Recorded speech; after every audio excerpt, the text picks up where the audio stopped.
यूहन्ना अध्याय 14 परमेश्वर ताईं पहुचण जो रस्तो। यीशुअ पंहिंजे चेलनि खे चयईं, तव्हांजो दिलि व्याकुल न थिए, परमेश्वर ते विश्वास रखो ऐं मुंहिंजे मथां बि विश्वास रखो। मुंहिंजे पिता परमेश्वर जे घर में रहण जूं ॾाढियूं ई जॻहियूं आहिनि। अगरि न हुजनि हा त मां तव्हांखे चई छॾियां हा, मां तव्हांजे लाइ जॻहि तो तयारु करणु वञा, ऐं जॾहिं मां वञी करे तव्हांजे लाइ जॻहि तयारु करे वठंदुमि त मां वापसि मोटी ईंदुमि ऐं तव्हांखे पाण सां गॾु वठी वेंदुमि, ताकी जिते मां आहियां उते तव्हां बि रहो। जिते मां वञी रहियो आहियां उन रस्ते खे तव्हां सुञाणींदा आहियो। थोमा यीशुअ खे चयईंसि, हे प्रभु, असांखे इहा ई ख़बर कोन्हे कि तूं किथे वञी रहियो आहीं, त पोइ भला उन रस्ते जे बारे में कीअं ख़बर पवंदी? यीशुअ उन खे चयईंसि, राह ऐं सचाई ऐं जीवन मां ई आहियां। बिना मुंहिंजे द्वारा कोई बि पिता परमेश्वर वटि न पहुची सघंदो आहे।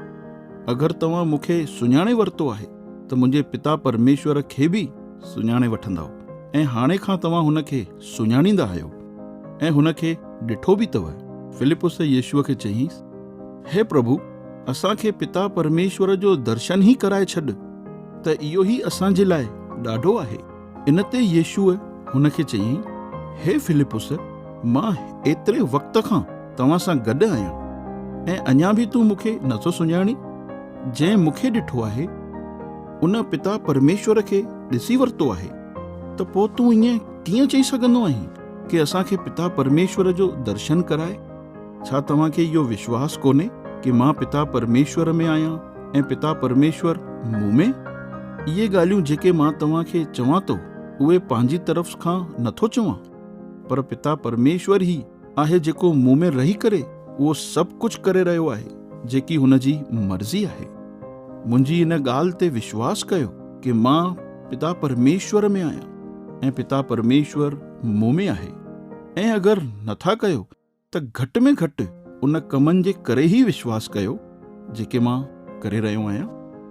मां तव्हांखे सच सच थो चवां, जेको मुंहिंजे मथां विश्वास करे थो उहो बि उहे ई कम कंदो जेके मां करे रहियो आहियां, बल्कि इन्हनि खां बि वॾा कम कंदो, छोकी हाणे मां पिता परमेश्वर वटि वञी रहियो आहियां। जेको कुझु तव्हां प्रार्थना में मुंहिंजे नाले सां घुरंदव त उहो मां कंदुमि, जंहिंसां पुट जे द्वारा पिता परमेश्वर जी महिमा थिए।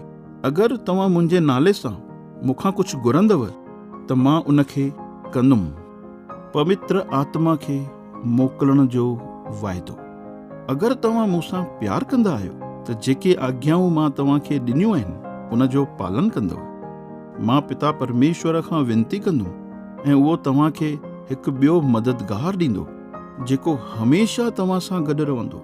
उहो मददगार पवित्र आत्मा आहे, जेको तव्हां ते परमेश्वर जे बारे में सचाईअ खे प्रगट कंदो, जंहिंखे संसार स्वीकार नथो करे, छोकी संसार न त उन खे ॾिठो आहे ऐं न ई उन खे सुञाणींदो आहे। तव्हां उन खे सुञाणींदा आहियो, छोकी उहो तव्हां सां गॾु आहे ऐं उहो तव्हां में हूंदो। मां तव्हांखे अनाथनि वांगुरु न छॾींदुमि, मां तव्हां वटि मोटी ईंदुमि। बसि कुझु वक़्तु ई रहिजी वियो आहे, उन खां पोइ संसार मूंखे वरी न ॾिसंदो, पर तव्हां मूंखे ॾिसंदव, छोकी मां जीवित आहियां।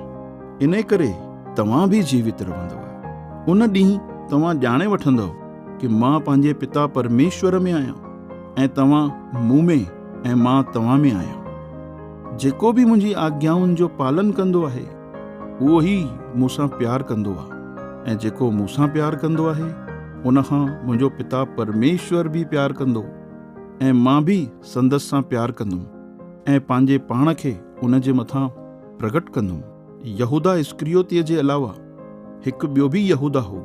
उन यीशुअ खे ईअं चयईंसि, हे प्रभु, छा ॻाल्हि आहे कि तूं पंहिंजे पाण खे असांजे मथां तो प्रगट करणु चाहीं, पर संसार ते न? इन ते यीशुअ उन खे चयईंसि, जेको बि मूंसां प्यार कंदो आहे उहो मुंहिंजे वचननि जो पालन कंदो आहे, ऐं मुंहिंजो पिता परमेश्वर बि उन सां प्यार कंदो, ऐं असां ॿई अची करे उन सां गॾु रहंदासीं। जेको मूंसां प्यार नथो करे उहो मुंहिंजे वचननि जो पालन बि न कंदो आहे। ऐं जेके ॻाल्हियूं तव्हां ॿुधो था उहे मुंहिंजियूं न, पर पिता परमेश्वर जूं आहिनि, जंहिं मूंखे मोकिलियो आहे। तव्हां सां गॾु रहंदे मां इहे ॻाल्हियूं तव्हांखे ॿुधायूं आहिनि, पर उहो मददगार पवित्र आत्मा जंहिंखे पिता परमेश्वर मुंहिंजे नाले सां मोकिलींदो, उहो तव्हांखे सभु ॻाल्हियूं सेखारींदो ऐं जेके ॻाल्हियूं मां तव्हांखे चयूं आहिनि उहे सभु तव्हांखे यादि ॾियारींदो। मां तव्हांखे शांती ॾेई करे वञी रहियो आहियां ऐं मां तव्हांखे उहा शांती नथो ॾियां जेकी संसार थो ॾे, पर मां तव्हांखे पंहिंजी शांती थो ॾियां। सो तव्हांजो दिलि ॾकणु ऐं परेशान न थियणु घुरिजे। तव्हां मूंखे इहो चवंदे ॿुधो अथव कि मां वञा थो ऐं मां वरी तव्हां वटि वापसि मोटी ईंदुमि। जेकॾहिं तव्हां मूंसां प्यारु कंदा आहियो त तव्हां इन ॻाल्हि सां आनंदित थींदव कि मां पिता परमेश्वर वटि वञी रहियो आहियां, छोकी पिता परमेश्वर मूंखां बि महान आहे। हाणे हे सभु ॻाल्हियूं पूरियूं थियण खां पहिरियों ई मां तव्हांखे ॿुधाए छॾियूं आहिनि, ताकी जॾहिं इहे ॻाल्हियूं पूरियूं थियनि त तव्हां विश्वास करे सघो। मूं वटि हाणे वधीक वक़्तु कोन्हे कि मां तव्हां सां अञा ॻाल्हियूं करे सघां, छोकी इन संसार जो सरदार अची रहियो आहे ऐं उनजो मुंहिंजे मथां कोई अधिकार कोन्हे। पर हे सभु इन करे थी रहियो आहे कि संसार खे ख़बर पए कि मां पिता परमेश्वर सां प्यारु कंदो आहियां ऐं जीअं पिता परमेश्वर मूंखे आज्ञा ॾिनी आहे उहो ई मां करे रहियो आहियां। उथो, असां हितां हलूं।